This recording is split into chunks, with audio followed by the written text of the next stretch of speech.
call the meeting to order. I ask that everyone take their seats. Hey, Guy, how you doing? I'm doing great. And pass the signing sheet to my left and we'll come back to my right.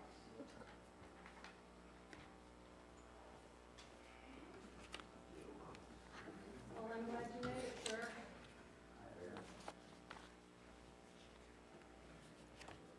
All Need an right. agenda. This is a public hearing. We're the Putnam County Planning Commission.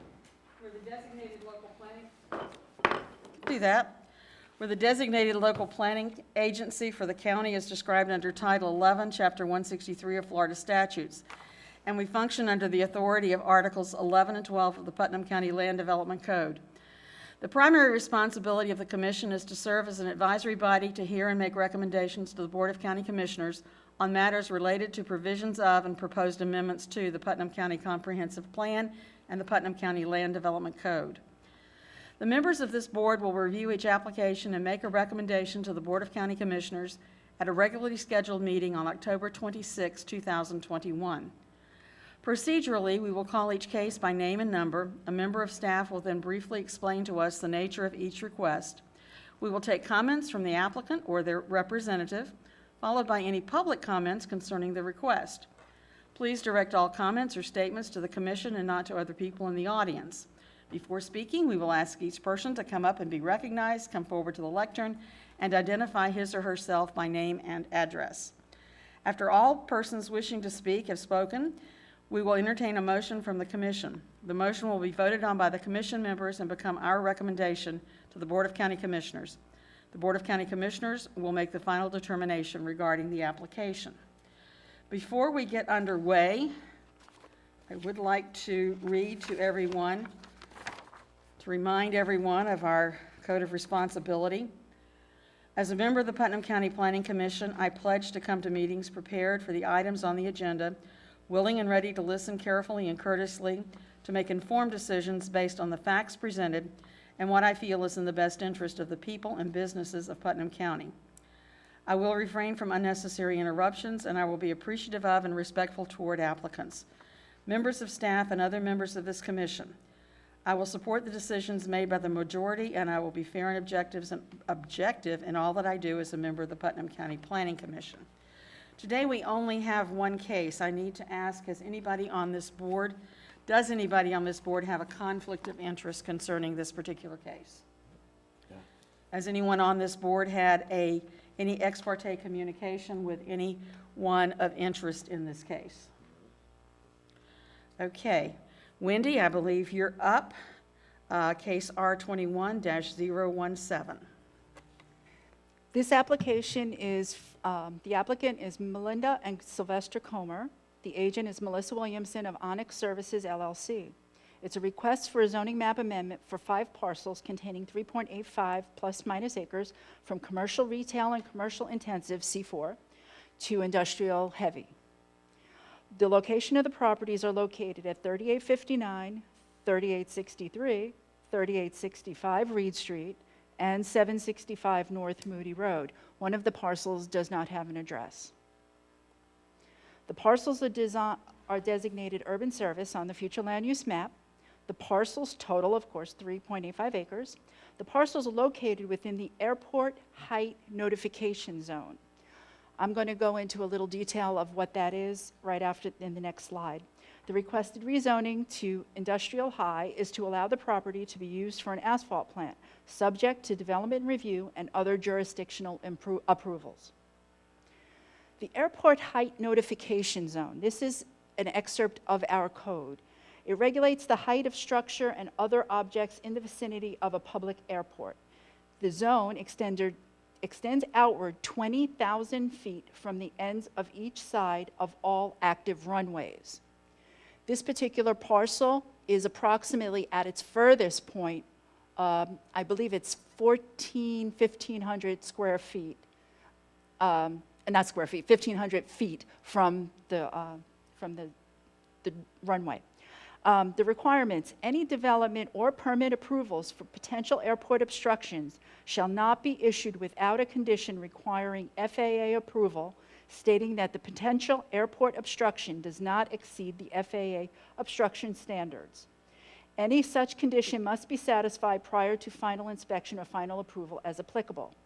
Just to state that, yes, the request was for an asphalt plant, but even if the asphalt plant does not go there, if it was an ice cream shop that was over 14 feet high, 14 feet in height, it would also need FAA approval. So it's not necessarily that specific use, but it's the height of the building of any kind of structure on the site. The potential airport obstruction, a permit application of process development represents a potential airport obstruction if the proposed project will result in an object or natural vegetation having a height greater than the imaginary surface that extends outward 20,000 feet from the ends and the sides of the active public runway at a slope of 1 vertical foot for every 100 horizontal feet. That's where we get the 14 feet in height. For example, a proposed development that would be located 1,000 feet from the end of a runway at the Palatka Municipal Airport would be determined the potential airport would be determined a potential airport obstruction by the county if the height of the proposed structure exceeds 10 feet. So this is the aerial. As you can see the runway in the aerial photo. And then you'll see the future land use. I've also added the future land use, the city of Palatka, because it is so close to this property. Now, this is located within the urban service area. Our comprehensive plan requires that we can rezone properties to an industrial use as long as we do not exceed 20% within that designated area.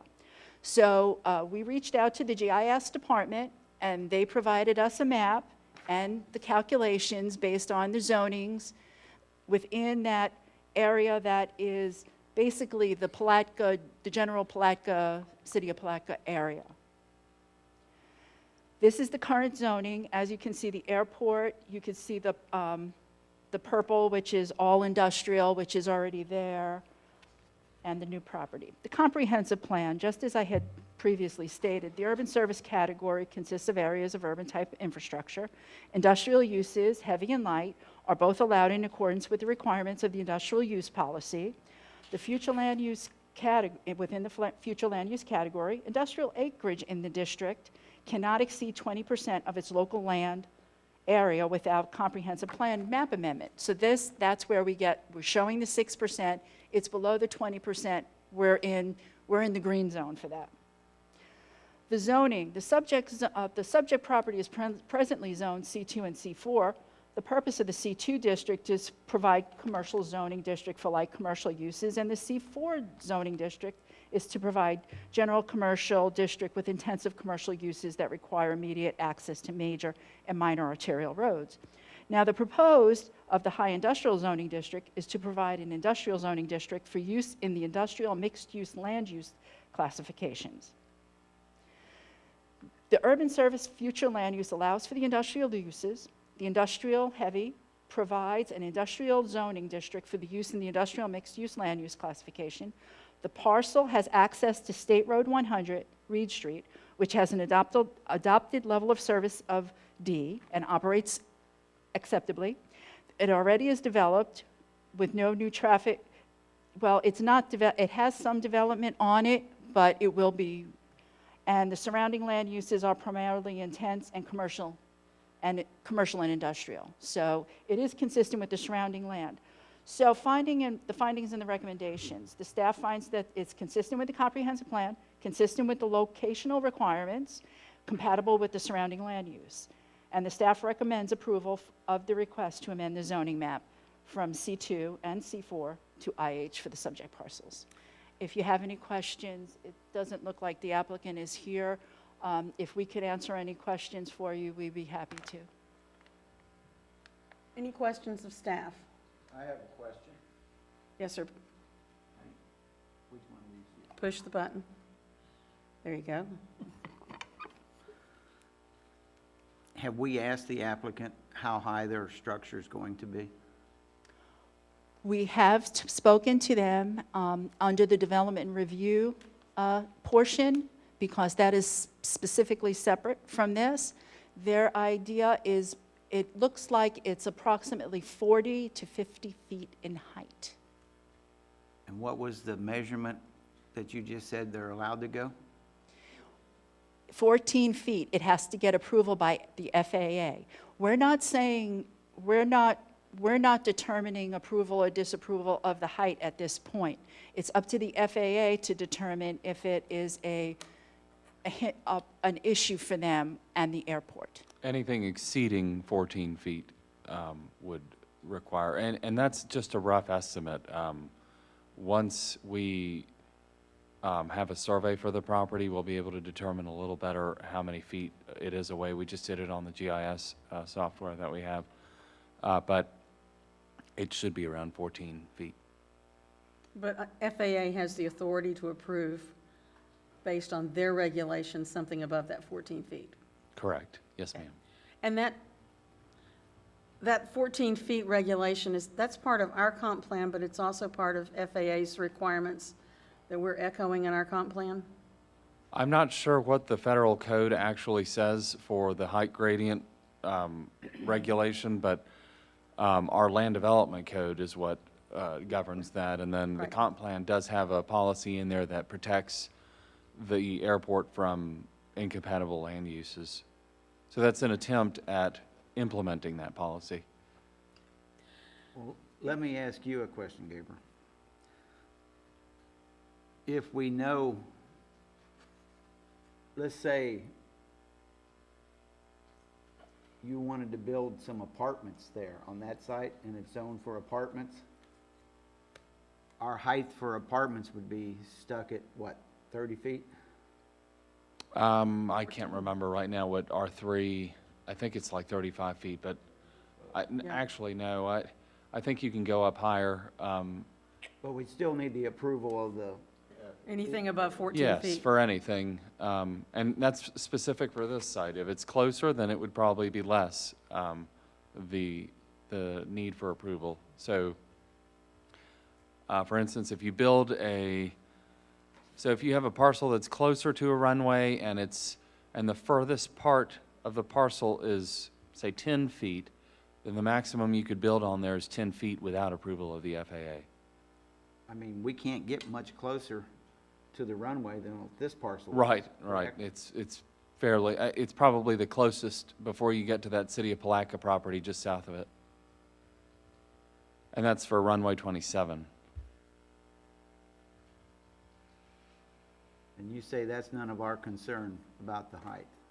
Well, it is of concern, but it'll be evaluated at the development review process. So right now, what if I may, what this commission should be evaluating is whether the zoning is appropriate for the site. All we're doing is rezoning to industrial heavy. Correct. So basically, the asphalt plant has absolutely nothing to do with this. It's basically, they're trying to zone from C2, C4 to industrial. So we should actually take the asphalt plant really has nothing to do with it. They're not locked into an asphalt plant. They can do anything. They're not locked in, no, sir. And so the way to judge these requests when there's some concern about the zoning district is you take the most intense use that could go there, and then you could judge it based upon what the most intense use is or could be. Why wouldn't we do a PUD in this situation? A PUD is oriented more so for mixed uses, for developments that are not already foreseen in our land development code, where they need more flexibility for setbacks and issues like that. So PUDs are not generally for standalone uses or single uses. Any other questions? Is there anyone in the audience that would like to speak either for or against this particular application? Seeing none, I'll close the public portion of the meeting. Bring it back to staff, or bring it back to the board for a motion and discussion. Do I hear a motion on this? I move we recommend to approve rezoning R21-017 as is consistent with the goals, objectives, and policies of the Putnam County Comprehensive Plan. Second. We have a motion and a second by Mr. Hafner. Any further discussion or any discussion among the board? We've had our questions answered. Any discussion? Okay. Hearing none, I will call for the question. All in favor, please signify by saying aye. Aye. All opposed, like sign. Okay. The chair votes aye, so I assume that's a unanimous vote.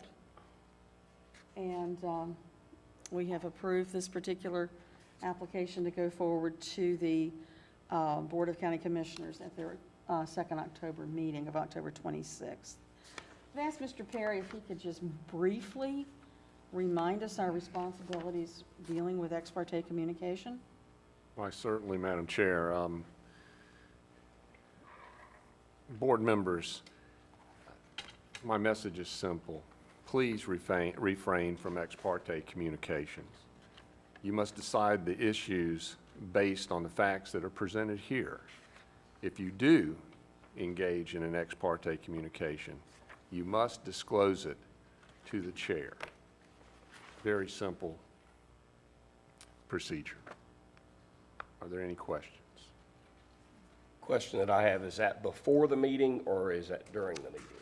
I would do it, well, if you feel like I would do it during the meeting, so it's on the record. Okay. Because, Mr. Joel, it could be something that might disqualify you from voting, and that we need to have that on the record. Yes, sir. I just wasn't sure if we should go privately to her and say, hey, look, we talked to him or not. That's the reason I was asking. No, I would probably do Probably it not. during the When I meeting. call for it. Yeah, we're not supposed to talk in private about anything, so I'll call for that, just so we can have that clarification and have that on the record. And please make sure you're honest about that. That's critically important. We're not trying to tell you what you can and can't do talking to people, but it just needs to be a part of the record so there can be no question of impropriety and no question of conflicts of interest. Gabriel. Gabriel's going to come up and tell us exactly where we are with the comp plan, which is getting closer, I think, to going to the board for approval, and also introduce our newest member of staff. Thank you, Madam Chair. We are closer. We're not at the end yet, though. So It's the song that never ends. I would like to have this wrapped up in the next month. So last time I spoke to you, I think I said about 2 months. I'm keeping to that schedule, but we are arriving closer at locating all of our well fields in the county, and later we'll edit the map that needs to be edited to show all of the radii that are required by the state statute for the well field protection areas. And I'll be sure to let you know when we've scheduled it on an agenda. Aside from that, I'd like to introduce our newest planner, Zachary Baker. He comes to us from the Department of Agriculture and Consumer Services. He's been with us for about a week and a half. Oh no, a week. So he's brand new. So please welcome Mr. Baker to our team. He's already hit the ground running and he's doing very well. Thank you. It's good to have you here, Zachary. All right. And also, just as a matter of note, I think they have temporarily assigned John Chiaffi to kind of oversee things in planning and development. So Yeah, so gives Gabriel a safety net. yes, John Ciaffi is the interim planning director, or I should say Planning and Development Services Director, and I'm underneath him as the planning manager. He takes the position that Jim Troiano formerly held. So, any other questions, Madam Chair? Any questions from the board up here of Mr. now. He's Fuentes? still chief building official though, correct? Say again? He's still the chief building official? Yes. Okay. Yes. Okay. The next item, is there any other new business that needs to come before the board? Is there any old business other than the approval of the minutes that needs to come before the board? then we have the minutes of the August 11th meeting in your packet. We'll entertain a motion for approval or Will we for, approve the minutes as written? okay, I'll second. okay, Tom and Jerry again. No, Tom and Joey this time. Joey? Okay, we had Tom and Jerry last time. Okay, are there any further thing on the minutes? Hearing none, I'll call for the vote. All in favor, please signify by saying aye. Aye. All opposed, like sign. All right, the minutes for the previous meeting have been approved. Is there anything else that we need to discuss before we adjourn? All right. Joel, I appreciate you driving down and really getting here before a 21-minute meeting. I thought about that when Jenny told me. I started to have her call you back and say it's going to be a real short meeting, but we always are glad to see you, but we appreciate that extra effort this afternoon to get here from wherever points northward, and we appreciate that. I hope everyone is staying safe. I hope everyone is staying healthy, and I hope that that continues until our meeting the second Wednesday in October. This meeting is now adjourned at 4:22. Okay.